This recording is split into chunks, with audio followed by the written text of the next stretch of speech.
میں پہلے بھی سمجھتا تھا، پر میں نے آج بھی دیکھا ہے ایک دلیر شخص، ایک بے خوف اور دلیر شخص ہے. جس طرح وہ بیٹھا باتیں بھی کر رہا ہے، گولی لگی ہوئی ہو اور فائر ہوا ہو اور پھر آپ ٹارگٹ بھی بنا رہے ہیں. ایک پورا بیانیہ بنایا جا رہا ہے. جوئی صاحب، اب یہ جو میس ہوا ہے، پولیٹیکلی میس ہے، اس میں آصف علی زرداری فارمولے پر عمران خان کو جانا چاہیے، یا اسی طرح سڑکوں پر رہ کر مطالبات تسلیم کرنے چاہیے، یا پارلیمنٹ کا رخ کرنا چاہیے؟ جو آصف علی زرداری کہتے ہیں کہ ہمیں پارلیمنٹ کی لڑائی پارلیمنٹ میں لڑنی چاہیے، تو کیا آپ تجویز کرتے ہیں اسے عمران خان صاحب کو؟ دیکھیں، بات یہ ہے کہ میں تجویز نہیں کرتا ہوں عمران خان کو. عمران خان کے ماشاءاللہ بڑے اچھے مشیر ہیں، بڑے جو لوگ ہیں. میں اگر مشورہ دوں گا تو پارٹی اپنی کو دوں گا، اور ایز اے دوست عمران خان نہیں، ایز اے دوست ہی میں، مطلب ہے اب ہم سائے اتنا بھی ہمارے میں نہیں ہے کہ ہم سائے میں کو گولی لگی ہو تو میں پارٹی سے پوچھتا پھروں کہ میں جاؤں یا نہ جاؤں. یہ پیپلز پارٹی کا کلچر نہیں ہے. اچھا سر، یہ بتائیے گا، اگر آپ قانونی رائے دیں، بینگ اے لائر اور سینئر لائر، اگر اس ایف آئی آر کو آپ کورٹ میں چیلنج کرتے ہیں تو آپ سمجھتے ہیں یہ فرسٹ ہیئرنگ پہ کویش ہو جائے گی؟ دوسرا، عمران خان سے آپ نے کہا کہ دوستانہ ماحول میں بات ہوئی، آپ کے پرانے دوست ہیں، آپ نے کیا اخذ کیا کہ عمران خان کا جو یہ بیانیہ ہے، یہ آج جو قائم ہوا ہے اور جو یہ خلا پیدا ہوا ہے اداروں اور ان کے درمیان، کیونکہ وہ پہلے ایک پیج پہ تھے اور سب مل کر اکٹھے کام کرتے ہیں، اس خلا کی بڑی وجہ کیا ہے؟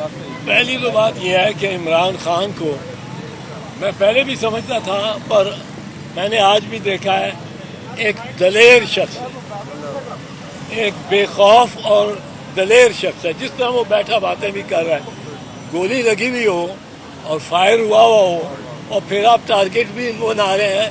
ایک پورا بیانیہ بنایا جا رہا ہے اس کے خلاف کہ یہ خدا نہ خواستہ کوئی نبوت کی اور اس قسم کی باتیں کر رہا ہے، جو کہ نہیں کر رہا. انہوں نے بنایا کہ اس نے کہا ہے یہ جو نوید بشیر ہے، ملزم جو طوطا لے آئے تھے، وہ میں ٹی وی دیکھ رہا تھا جب یہ فائر ہوا، اور اس کے بعد ہنگامہ، پریشانی ہوئی.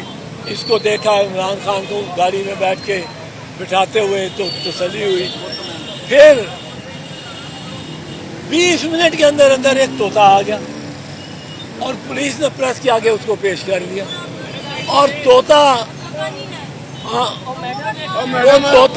طوطا آ گیا اور طوطے نے کہا میں اکیلا ہی تھا، میں اکیلا ہی ہوں اور کوئی نہیں ہے، اور میں نے چلایا فائر، اور اس نے ہمارے دل دکھائے مسلمانوں کے. جو سوال کرنے والا ہے وہ بڑے سجیسٹ ہی کر رہا ہے اس کو جواب. دوسرا، اس نے اسکرپٹ جو یاد کیا ہوا ہے، اس نے یاد کیا ہوا یہ ہے کہ عمران خان مر چکا ہوگا، گولی لگی ہوگی. وہ پہلے کہتا ہے میں نے اس کو مار دیا، پھر وہ کہتا ہے نہیں میں نے کوشش کی مارنے کی.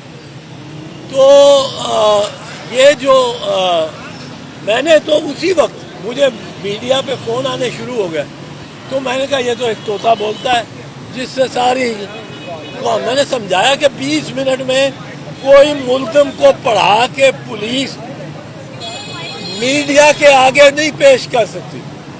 پولیس گھبراتی ہے، پتہ نہیں ہے کیا کہہ دے. تو یہ تو بڑا پکا طوطا تھا. تو ایف آئی آر کویش ہو جائے گی پہلی ہیئرنگ. اب دیکھیں، ایف آئی آر کی تو پرابلم یہ ہے کہ ایف آئی آر اب اس کے کیس میں ہے ہی نہیں. اب ایف آئی آر کے بغیر نہ پوسٹ مارٹم ہو سکتا ہے، نہ میڈیکل ایگزامینیشن ہو سکتا ہے. پوسٹ مارٹم ملزم کا، میڈیکل ایگزامینیشن خان کا اور دیگران کا جن کو چوٹیں لگی ہیں، اور نہ کوئی تفتیش ہو سکتی ہے. یہ انہوں نے پنجاب گورنمنٹ میں اور پولیس نے مل کے بہت انہوں نے کوتاہیاں کی ہیں اور بہت اس کیس کو بگاڑ دیا. اس کی جو جائے وقوع ہے اس کو اتنا اوریجنل نہیں رہنے دیا، اور اس میں جو خطرہ خوف ہے مجھے، وہ جو طوطا بس نویز ہے، اور وہ جو جس کا شکل نہیں دکھائی گئی، وہ جو کیمرہ مین اس کا بیان ریکارڈ اور سوال کر رہا ہے، ان دونوں کی جان کو جن لوگوں نے یہ واقعہ کیا ہے ان لوگوں سے یہ ہیری اوسورڈ قسم کی صورتحال پیدا ہو سکتی ہے، اور قوم کو ہم چاہتے ہیں کہ اس کی صاف شفاف تحقیق ہو۔ اس کا چیئرمین بلاول نے بڑا کنڈیم کیا ہے اس واقعے کو، اور یہ اگر واقعہ یہ ہو جائے تو پھر سیاست تو ختم ہوگی پاکستان میں، سیاستدان کون سے جلسے میں جا سکے گا، اور جس کے اوپر جنونی کا الزام لگا دو وہ گھر بیٹھ جائے گا۔ تو ہم پیپلز پارٹی والے مذہب کو سیاست میں کبھی لانے کے حق میں نہیں، اور چیئرمین نے بھی اس میں کہا ہے یہی بات۔ تو ہم یہ سمجھتے ہیں کہ ان کی تحقیق، ان پہ تحقیق اور تفتیش بہت ضروری ہے، اور ان کی جان کو بچائے رکھنا بہت ضروری ہے۔